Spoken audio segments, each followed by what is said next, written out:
10,000 रुपये बिल आए। सिर्फ मेरे पास एक छोटा सा फ्रिज है, एक मेरा छत का पंखा चलता है। नवाज ने अपना हेलीकॉप्टर नहीं लिया, वो हमारे ही पैसों से लिया, और कहाँ से लिया? सर क्लिनिक ऑन व्हील्स बनाया आपकी सहूलत के लिए, अगर आप बीमार होते हैं तो क्लिनिक ऑन व्हील्स छोटी सी चीज बना के उधर से जो पैसा इकट्ठा करके खुद खा रहे हैं वो थोड़ा है। ये टैक्स डालते हैं ये जालिम लोग। बेसिकली सभी मिलकर एक दूसरे के लिए, एक दूसरे इक़्तिदार के लिए लड़ रहे हैं। कोई आवाम को ऐसे ही दरमियान में घसीटते नहीं, सारे मसले मसाइल। ये बाहर जाते हैं, ये बाहर जाते हैं, हमारे टैक्स पे जाते हैं, सऊदीया जाते हैं, लंदन जाते हैं, अमेरिका जाते हैं, हमारे पैसों में जाते हैं। और मस्जिद को बिजली आप बिल के ज़रिए भेजते हैं, उससे पूरी उसके पैसे वसूल करते हैं। लेकिन जो आपके दूसरे वाबदा मुलाजमीन हैं या दूसरे हुक्मरान हैं, उनको आप बिजली फ्री दे रहे हैं। आप हुकूमत से क्या तवक्को रख सकते हैं इस चीज़ की? इनकी कमर में दर्द होती है, ये बाहर चले जाते हैं।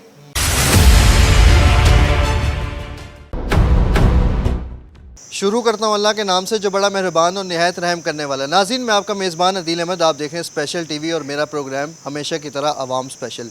प्रोग्राम अवाम स्पेशल ने हमेशा से मुआशरे की अक्कासी की। प्रोग्राम अवाम स्पेशल ने हमेशा आपको मुआशरे के दोनों रुख दिखाए। आम तौर पर मुख्तलिफ़ प्लेटफॉर्म्स पर, मीडिया प्लेटफॉर्म्स पर हम सब लोग ये देखते हैं कि बिजली की वजह से बहुत सारे लोग जो हैं वो परेशान हैं। बिजली के भारी भरकम बिल्स जो हैं वो लोगों को मौसूल हो जाते हैं और गरीब आदमी जो है वो अलामती ख़ुदकुशियाँ भी करता है, अलामती फांसियाँ भी लेता है, एहतजाज भी करता है, सड़कें भी बंद कर देता है, गली मोहल्ले भी बंद कर देता है। मगर हुकूमत बाला जो है वो इस हवाले से जो है उनके लिए कोई एक अच्छा इकदाम करने में नाकाम है। तो इसी हवाले से आज प्रोग्राम अवाम स्पेशल में मैं यहाँ पर कुछ मेरे पढ़े लिखे शहरियों से बातचीत करूँगा और आपको दिखाऊँगा कि मेरे शहरी जो है वो बिजली के जब भारी भरकम बिल्स आते हैं तो वो किस तरह से इस महंगे दौर में गुजारा करते हैं और वो इस भारी भरकम बिलों को अदा करने के लिए उनको क्या मुश्किलात का सामना करना पड़ता है। अस्सलाम वालेकुम, कैसे हैं आप? खैरियत से हैं? वालेकुम सलाम, ठीक ठाक सर अल्हम्दुलिल्लाह। कैसे हैं आप? खैरियत से हैं? बस क्या दे, आपके सामने महंगाई इतनी है, हर बंदा परेशान है, ज़हनी तौर पे भी और फिज़िकली तौर पे भी। सबसे बड़ी परेशानी क्या है इस वक्त में? इस टाइम जो है परेशानी वो आपके सामने है, बिजली के बिल एरिया रेंज की सूरत में, और पता नहीं कहाँ कहाँ के टैक्स, क्या क्या फ्यूल एडजस्टमेंट और ये डाल के इन्होंने खा मखा का जुल्म किया हुआ है हम पे। जितनी गरीब। आपसे एक सवाल है, आखिरी बार जब आपको बिल आया था घर का कितना आया था? 4,000 रुपये सिर्फ 90 यूनिट पे। अच्छा, ये 90 यूनिट, इसको समझना थोड़ा सा हमारे लिए मुश्किल होता है। आप आसान लफ्ज़ों में ये बताएं कि आपके घर पर क्या क्या चीज़ चलती है? घर में क्या चीज़ चलती है आप खुद देखें भाई, 90 यूनिट का क्या चलता होगा? बल्ब, ट्यूब वगैरह या कोई छोटा सा पंखा। चीज़ें गिनवाएं ज़रा, कितने पंखे लगे हुए घर पे? 2 पंखे लगे हुए हैं, जिसमें से एक रेगुलर चलता है और दूसरा कभी कभार, और उसके अलावा 2-3 बल्ब हैं वो चलते हैं बस। ना कोई इस्त्री ना कोई चीज़। मतलब एक पंखे का बिल जो है, और चले 2 बल्ब कर ले, टोटल बिल जो है वो आपको 4,000 4,500 इस तरह का बिल आ गया। बेसिकली जो यूनिट का बिल है वो तो कम है एरिया रेंज की सूरत में, और टैक्स वगैरह, फ्यूल एडजस्टमेंट और वगैरह वगैरह इस तरह की चीज़ें हैं जो उसमें उन्होंने शामिल कर दी हैं खा मखा की। अच्छा, उसमें मैं ये देखता हूँ कि जब बिल मस्जिद में आता है उसका भी सेम वही बिल होता है जो घरेलू बिल आता है, उसमें भी जो है वो टीवी का भी उन्होंने टैक्सेशन डाला होता है, और जो है वो मुख्तलिफ इस तरह के टैक्सेशन जो कि हम देख कर वाकई हैरान हो जाते हैं कि आखिर ये क्या, ये आप वजह क्या समझते हैं कि इतना बिल आता है? ये टैक्सेशन क्या वजह समझती है? इसकी यही वजह है कि आवाम से पैसा इकट्ठा कर रहे हैं, और पैसा तो वहाँ पे लग रहा है ना? नहीं, वो कहते हैं वहाँ पे ज़्यादातर फजूल खर्चियाँ ही हो रही हैं। वो जी फलां फजूल खर्ची हो रही है। अभी तो मरियम नवाज ने इतने प्रोजेक्ट्स खोले। मरियम नवाज ने अपना हेलीकॉप्टर नहीं लिया, वो हमारे ही पैसों से लिया, और कहाँ से लिया? सर क्लिनिक ऑन व्हील्स बनाया आपकी सहूलत के लिए, अगर आप बीमार होते हैं तो क्लिनिक ऑन व्हील्स। छोटी सी चीज़ बना के उधर से जो पैसा इकट्ठा करके खुद खा रहे हैं वो थोड़ा है। शहर में शजरकारी कर रहे हैं, इतने बड़े बड़े प्रोजेक्ट्स हैं, और आप शजरकारी तो इमरान खान ने भी कितनी की है। जी तो नाज़रीन, आपने इनकी गुफ्तगू सुनी। इन्होंने हमें बड़े चीज़ों के बारे में और बड़े मोस्ट इम्पोर्टेंट पॉइंट्स के हवाले से जो है वो हमें बताया, आपको भी आगाह किया। और ये वाकई सोचने और समझने की इन पॉइंट्स के ऊपर हमें ज़रूरत है, फ़िक्र करने की। मज़ीद भी आगे बढ़ते हैं। यहाँ पर मेरे साथ मुख्तलिफ शहरी मौजूद हैं, इनसे भी बातचीत करते हैं। अस्सलाम वालेकुम, कैसे हैं आप? खैरियत से हैं? अल्लाह का शुक्र है। आपका क्या काम करते हैं? मैं स्टूडेंट हूँ बेसिकली, ठीक है। यूनिवर्सिटी में पढ़ते पढ़ता हूँ। यूनिवर्सिटी में मैं बीएस कर रहा हूँ मैथ्स कॉम में। ठीक हाँ जी। मालूमात तो रख रहे होंगे, मैथ्स कॉम में ज़ाहिरी बात है, स्टूडेंट हैं और नोटिफिकेशंस भी पढ़ते होंगे, रोज़मर्रा की ख़बरें भी देखते होंगे। आपकी प्रैक्टिस है, ये आपकी स्टडीज़ का एक हिस्सा है। आजकल मार्केट में क्या ख़बरें सबसे ऊपर जा रही हैं, ये बताइए। सर खबरें क्या जा रही हैं, सीधा सीधा महंगाई जो है ना, महंगाई सर पर लोगों की सवार है सुबह शाम। एक तो लोगों की फीस बेचारे बच्चों की प्राइवेट। महंगाई 1947 से चलती हुई आ रही है, आज 2024 हो गई है। सर देखें ना, खुद लूट मार शुरू हुई है। महंगाई सामने प्रोजेक्ट बताते हैं, हमने ये कर दिया वो कर दिया, मैं नाम नहीं लूँगा किसी खास, मैंने ये प्रोजेक्ट किया वो प्रोजेक्ट किया। तो वो जो प्रोजेक्ट लोगों को दिखा के असल में विया नहीं देते, लोगों को खाना पीना शुरू कर देते हैं। एंड पे कहते हैं महंगाई हो गया फला, तमाम पार्टी एक दूसरे पे मुद्दा डाले होते हैं कि इसने किया उसने किया। बेसिकली सभी ये मिलकर एक दूसरे के लिए, एक दूसरे इक़्तिदार के लिए लड़ रहे हैं। कोई आवाम को ऐसे ही दरमियान में घसीट रही है सारे मसले मसाइल। आप खुद देख लें, जो मजदूर है बेचारा, वो घर में जाके कैसे गुजारा करता होगा, उसके पेट्रोल का खर्चा, आना जाना, तमाम मसले मसाइल। इस तरह के बच्चों की फीसें उनके अपने बच्चे नहीं पढ़ पा रहे, बड़े मुश्किल से हो रही है, तमाम चीज़ें चल रही हैं। अच्छा, अभी बिजली के बिलों के हवाले से लोग एहतजाज भी करते हैं, लोग जो है वो रोते भी है, अलामती फांसियाँ भी लेते हैं और हुकूमत बाला को ऐवानों में बैठे जो लोग वहाँ पे मौजूद होते हैं उन तक अपनी आवाज़ पहुँचाने के लिए मुख्तलिफ जो है वो चीज़ें कर रहे होते हैं। आपके घर पे बिल कितना आया था बिजली का? सर बिल याद नहीं है मुझे। फिर भी लास्ट मंथ कितना बिल आया होगा अंदाज़न? अंदाज़न क्या है होगा, तकरीबन 25,000 आया था। 25,000 रुपये बिल। क्या चलाते हैं? चीलर लगाया हुआ है? सर एसी वगैरह चल रहे हैं, एसी है, बाकी फ्रिज वगैरह, बाकी कोई ज़्यादा नहीं है, मतलब छोटे मोटी चीज़ें।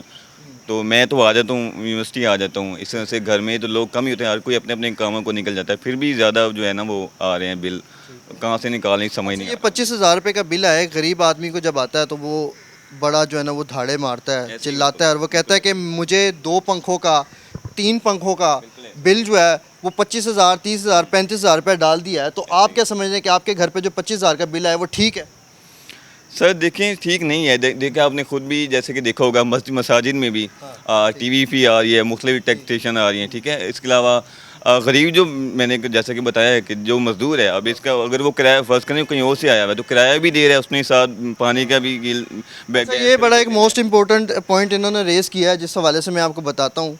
मुल्क पाकिस्तान में मैं बिजली के बिलों के अंदर अपनी टैक्सेशन की अदायगी करता हूँ ताकि मुझे हॉस्पिटलाइजेशन की जो है वो अच्छी सहूलियात मिले, मुझे तालीम की अच्छी सहूलियात मिले। जब मैं सड़क से गुज़र कर अपने घर पर जा रहा हूँ तो मुझे ट्रैफिक के अंदर जो है वो अच्छी सहूलियात मिलें। मगर आम तौर पर हमारे पाकिस्तान में जो है वो सरकारी हस्पतालों को जो है वो उस तरफ जो है हमारी आवाम जो है वो जाना रेफ़र नहीं करती हैं, बल्कि टैक्सेशन देने के बावजूद हम जो है वो प्राइवेट हॉस्पिटल्स को जो है वो तरजीह देते हैं। सरकारी स्कूलों का टैक्स हम अदा करते हैं, मगर उसके बावजूद भी हम जो है वो प्रायोरिटाइज़ करते हैं जी प्राइवेट स्कूलों को, कि हमने जो है यहाँ पर जाना है और अपने बच्चों को आला तालीम दिलाने के लिए हमने प्राइवेट स्कूल का इंतखाब करना है, बजाय इसके कि सरकारी स्कूल का इंतखाब करें। फिर हम जो है वो अपने घरों पर जो हमारा पानी आता है उसका टैक्सेशन हम अदा करते हैं, बिजली के बिलों में भी, पानी के बिलों में भी। मगर आपके सामने है कि छोटी आबादियों में जो है वो मोस्टली ये शिकायत मिलती है कि हमें पानी जो है वो हमारी पाइपलाइंस में गंदा आता है, बदबूदार आता है। गैस का भी हम जो है वो इतना भारी भरकम टैक्स भी अदा करते हैं। पिछले दिनों जो है वो कुछ चंद अरसा पहले लोगों को जो है वो हज़ारों लाखों रुपए में, किसी को 5 लाख, किसी को 2 लाख, किसी को 10 लाख, किसी को 12 लाख ये बिल आए थे। मगर गैस जो है वो पाइपलाइंस में जो है वो दवाई की तरह दिन में 3 वक्त दी जाती थी, फिर 2 वक्त कर दी गई और अब जो है वो 1 वक्त भी मुश्किल से गैस की अदायगी। जो प्रोग्राम है उस सेशन में तमाम तफसीलात से आपको आगाह करूँगा। मेरे साथ रहेगा मज़ीद भी यहाँ पर शहरियों से बात करते हैं और आपको दिखाते हैं। Welcome back after the break.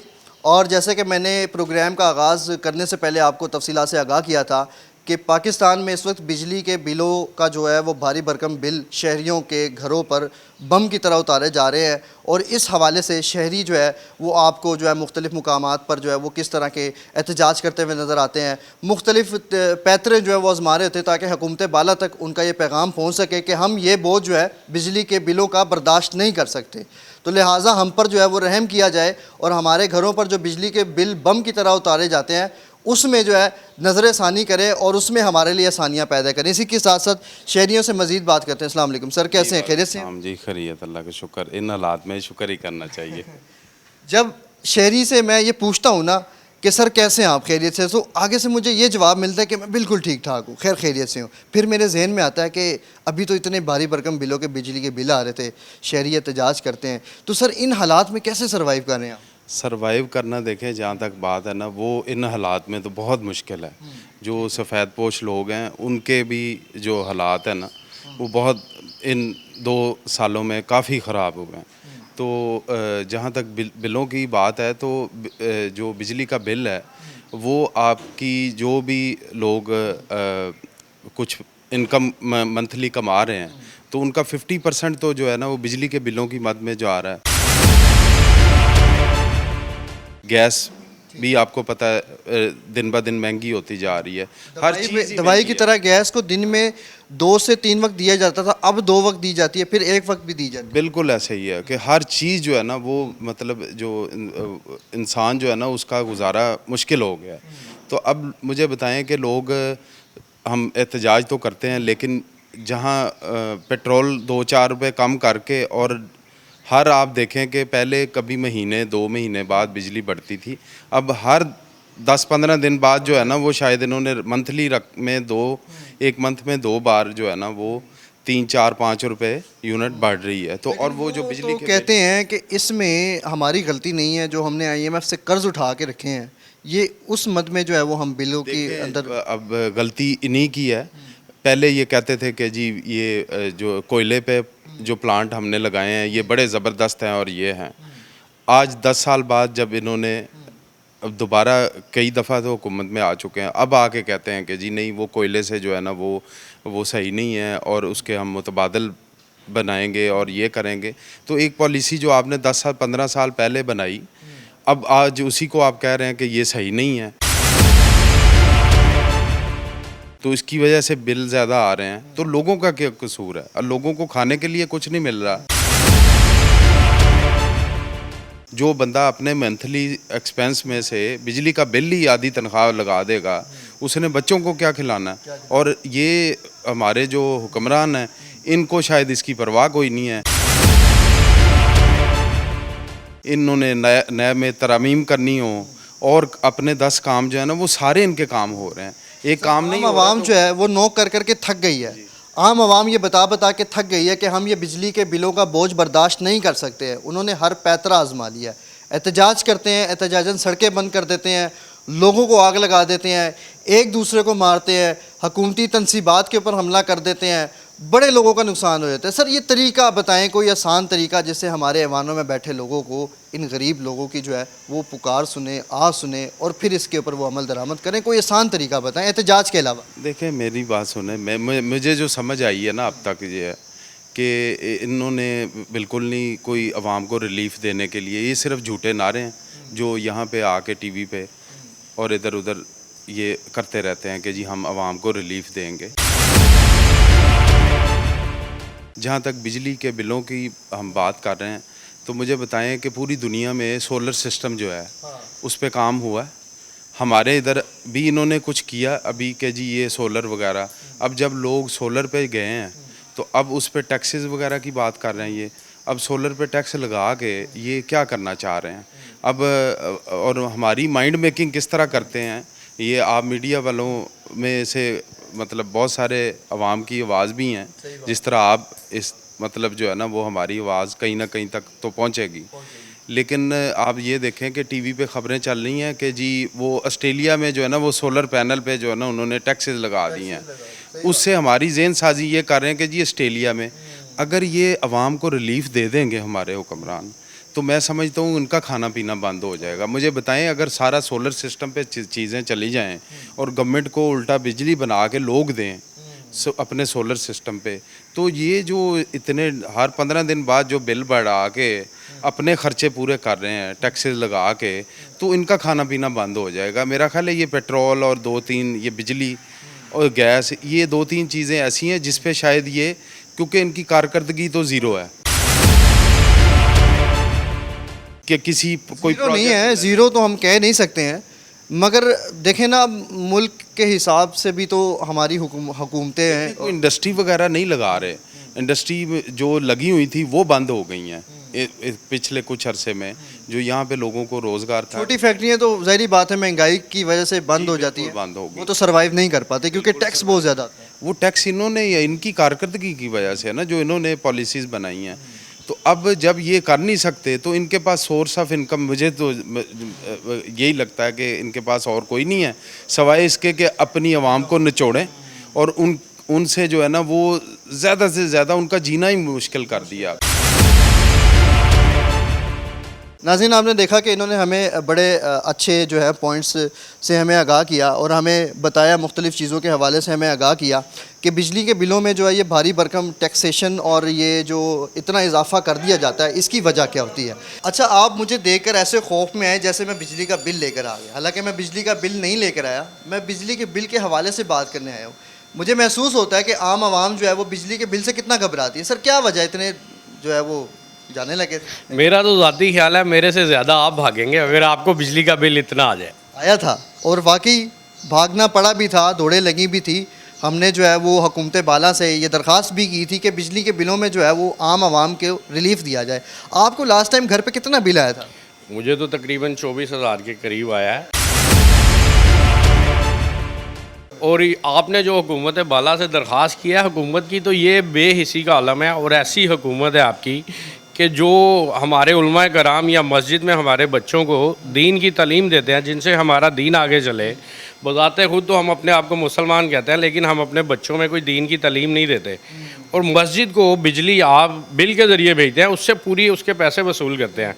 लेकिन जो आपके दूसरे वाबडा मुलाजमीन हैं या दूसरे हुक्मरान हैं, उनको आप बिजली फ्री दे रहे हैं। आप हुकूमत से क्या तवक्को रख सकते हैं इस चीज़ की? आप चाहते हैं कि शहरी और जो गवर्नमेंट ऑफिशियल्स होते हैं वो इक्वल लेवल पे चलें? जी बिल्कुल, उनको उनसे बिल लेने चाहिए और अगर हुकूमत से हो सके तो मस्जिद और मदारस को बिजली फ्री करनी चाहिए। लेकिन सर, गवर्नमेंट ऑफिशियल्स को तो गर्मी बहुत लगती है, अगर लोड शेडिंग हो गई तो वो काम कैसे करेंगे? असल में उनको गर्मी में रहने की आदत ही नहीं है, अब उनको आदत डालनी चाहिए। कोई ऐसा हुक्मरान आए जो इनको गर्मी में रुलाए, फिर इनको पता चले, एहसास हो कि आम आदमी कैसे बिजली का बिल देता है। अच्छा, आपको अगर मौका मिले ऐवान बाला में जाने का और आवाम का नुमाइंदा बनने का, और ये सारी आपको जो मरात हैं वो दी जा रही हों, आप इसे इनकार करेंगे? नहीं जी, फ्री बिजली नहीं चाहिए, पेट्रोल नहीं चाहिए, मैं सिर्फ आवाम की खिदमत करना चाहता हूँ। आप जो है ईमान के साथ ये बात करें? मैं असल में जाऊँगा ही नहीं ऐसी ईवान बाला में, अपने आप को उस आजमाइश में डालूंगा ही नहीं जिसमें मैं पूरा ना उतर सकूँ। जब आप नहीं जाए तो उसमें पूरा उतरूँ फिर? नहीं, जब आप नहीं जाएंगे तो फिर आपका शिकायत करना बनता है, ये बताएं। शिकायत करना तो ज़रूर बनता है।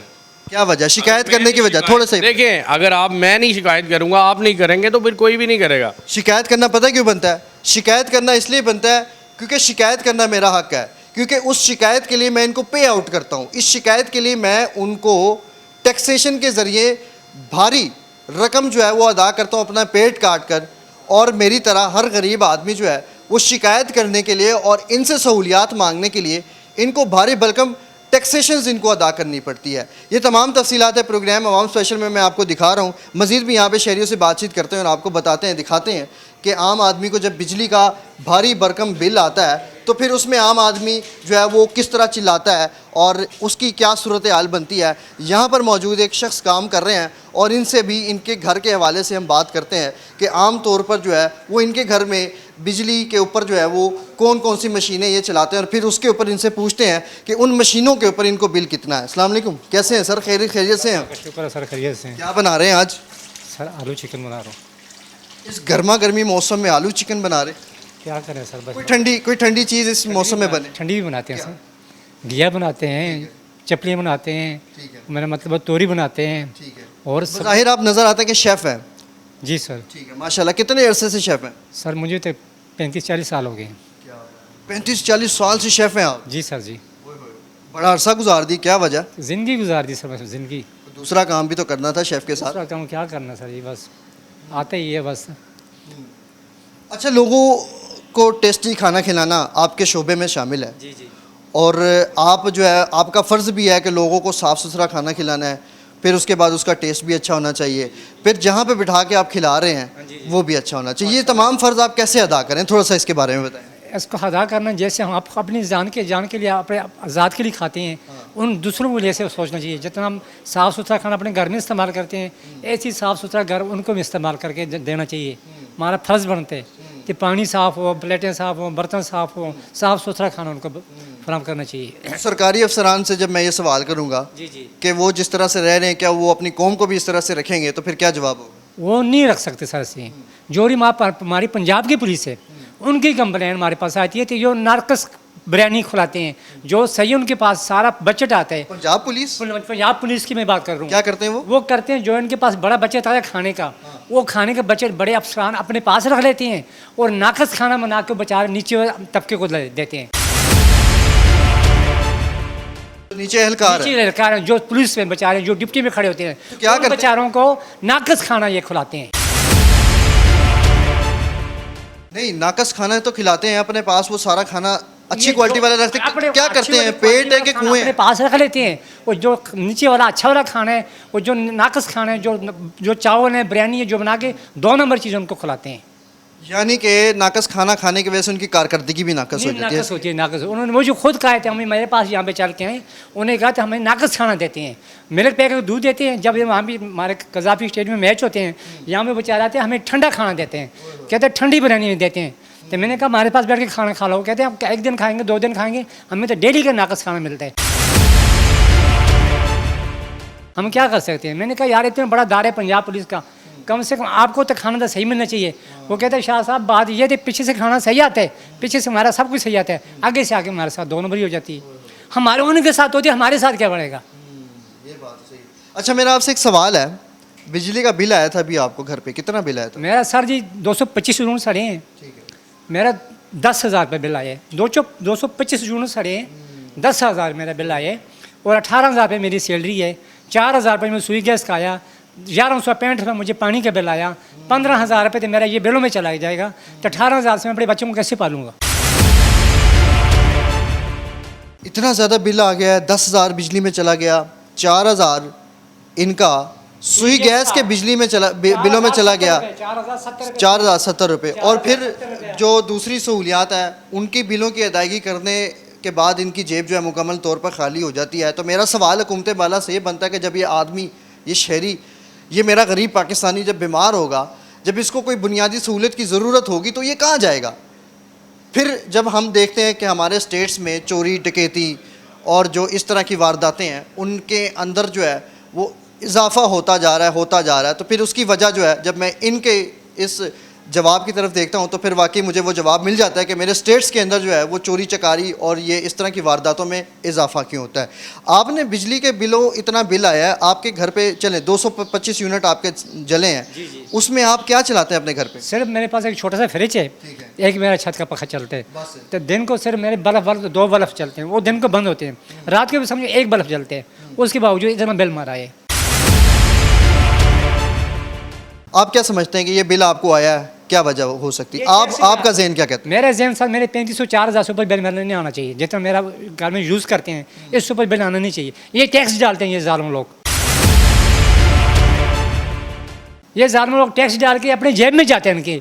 तो हमें बीबी और दूसरे ने पहले वादा किया था हम 100 यूनिट में हम फ्री करेंगे। शाहजी वो तो कहते हैं, शाहजी वो तो कहते हैं हम ईमानदार लोग हैं, कैसे ईमानदार लोग हैं? ये तो हैं। बेईमान लोग हैं, ये तो आए ही नहीं भाई, अपनी बोर्ड से लेके आए, मुझे ये बताएं बोर्ड के उन्होंने डाला है, सीट पे किस पे आके बैठे हैं ये बाहर जाते हैं, ये बाहर जाते हैं, हमारे टैक्स पे जाते हैं, सऊदीया जाते हैं, लंदन जाते हैं, अमेरिका जाते हैं, हमारे पैसों में जाते हैं, हमारे पसीने से निचोड़ के ये लेके जाते हैं। शाहजी वो कहते हैं हम अपने पैसों से जाते हैं, आवाम के पैसे से नहीं जाते। हमारे पैसे से जाते हैं, ये 10-10, 20-20 लोग लेके जाते हैं साथ, पूरी टीम लेके जाते हैं। हम यहाँ पे मार रोड पे जाते हैं, हमें 2 घंटे खड़ा कर लेते हैं लैंड में, अभी गुजर गए शहजादे। बाहर मुल्क में भी ऐसे कोई सूरत हाल है जहाँ पे ये इधर ही होता है। वो हमको 2-2 घंटे खड़ा कर लेते धूप में, उनकी ट्रैफिक जा रही है आगे से, उनका प्रोटोकॉल जा रहा है, वो प्रोटोकॉल कहाँ, ये गरीब हमारे और पे ये आगे आगे जीत के आते हैं। हमारा बहुत डले आगे आए हैं तो हमें देखा हम आगे पीछे खड़े कर लेते हैं। हम 2 घंटे हम इंतजार करो, वो गुजरे रोड से प्रोटोकॉल के साथ, 10 गाड़ियाँ 10 गाड़ी पीछे, वो हमारे टैक्स का पैसा लगता है, हम टैक्स देते हैं। शाहजी वो तो कहते हैं कि आपके टैक्सेशन के पैसों से हमने क्लिनिक ऑन व्हील्स जो कि गाड़ी उन्होंने बनाई है जिसमें बीमारों की सहूलियात के लिए उन्होंने दवाइयाँ बीमारी की सहूलियत वो चलाई हुई है। नहीं सर, ये कुछ फ्री मोटरसाइकिल दे रहे हैं, घर दे रहे हैं, वो उन्होंने कहा है। सर पिछले दिन में जो ना वो क्या कहते हैं, जो टीका लगाते हैं, वो जिसको चोट लग जाती है, क्या कहते हैं स्लिंग को टीका, वो ही शार्ट कर दिया था उन्होंने, वो टेटस वाला टीका। टेटिस वाला टीका। वो पूरे मैंने, मेरा बच्चा वो गिर गया तो चोट लगी थी, पूरा मैंने गड़ी शॉप पूरा शदारा सारा इलाका मैंने छाना, वो टेटिस का टीका मैं फिर मुझे सरकारी अस्पताल जाके मुझे मिले। सरकारी टीका क्या वो नहीं मिल सकता मुझे, ये कहते हैं मैं फ्री दवाइयाँ करूँगी, ये कैसे फ्री दवाइयाँ करेगी? हवाम के साथ ये धोखा करते हैं ये लोग। शाहजी आप क्या समझते हैं कि इतना पैसा और जो हम इतनी टैक्सेशन देते हैं ये पैसा आखिर जाता कहाँ पे है? सारे इनके अकाउंटों में जाते हैं, ये अपने अकाउंट में जमा करेंगे, 5 साल पूरे हों या नहीं उन्हें वापस चले जाए घरों में। पाकिस्तान का इनका घर है ही नहीं, इनका घर तो यहाँ पे है ही नहीं, इनके घर तो बाहर हैं। ये तो आर्जी तौर का ये पैसा कमाने के लिए आए, पैसा कमा के चले जाएंगे वापस। इन लोगों को हमारे से क्या दुख दर्द का कोई तकलीफ नहीं, इनको दुख दर्द की तकलीफ होगा या पाकिस्तान में मरे, पाकिस्तान में जिए तब इनको पता चले।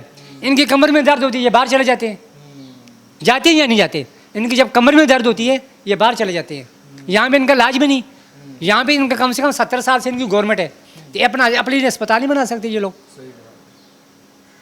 नाज़रीन आपने देखा और ये तफसीलात के मुताबिक आपने ये चेहरा देखा, ये मेरा वो गरीब पाकिस्तानी है कि जो मेरे इस मुल्क में रहते हुए तमाम टैक्सेशंस देने के बावजूद भी इसकी ये सूरत हाल है।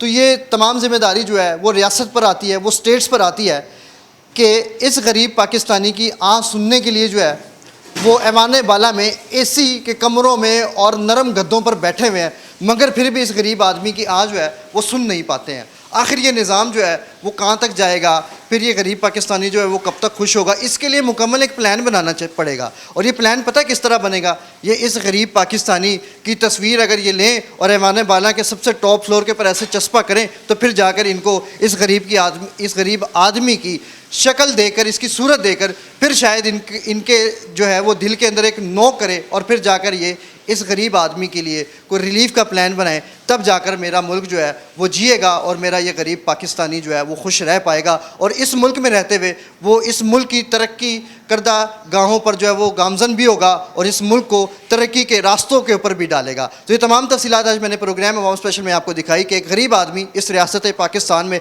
जो कि बैसाखियों पर चलती हुई रियासत है, इसमें अपनी ज़िंदगी जो है वो किस तरह से गुजारती। इसी के साथ इजाज़त चाहूँगा अपने कैमरामैन सावल के साथ। पाकिस्तान जिंदाबाद, पाकिस्तान पाइंदाबाद।